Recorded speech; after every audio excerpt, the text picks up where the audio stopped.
ঘুষ বন্ধ করেন। আমাদের দেশে প্রতিটা ব্রিজের গাড়ায় রুট যখন বানায় পিচ ব্রিজের গাড়ায় দেয় না, ম্যাক্সিমাম আধা ফিট উচ্চতা এদিক সেদিক থাকে।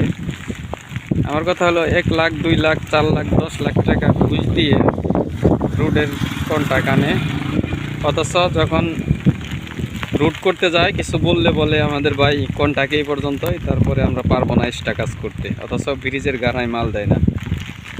এটা নিজেদের উন্নয়ন নিজেরা বুঝি না, কারণ ওই ঘুষ দিয়ে আগে টাকা নষ্ট করে আসে, পরবর্তীতে কাজের বেলায় ঠান্ডা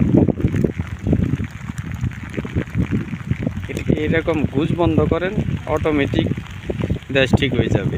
আমরাই তো ভালো না, কাজের জন্য কাজ পাওয়ার জন্য আমরা ঘুষ দেই। প্রতিটা কন্ট্রাক্টরই লক্ষ লক্ষ টাকা খরচ করে কাজ আনে নিজে, অথচ লক্ষ লক্ষ টাকা কাজ আইনে একজনকে ধনী বানায়, আমাদের নিজেদের প্রবলেম নিজেরাই করি, নিজের পায়ে নিজে কুড়াল মারি।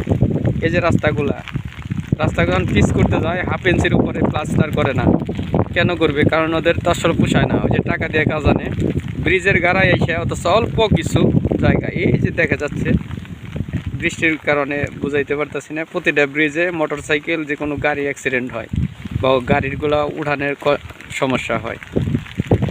এইটাই হলো আমাদের দেশের অবস্থা।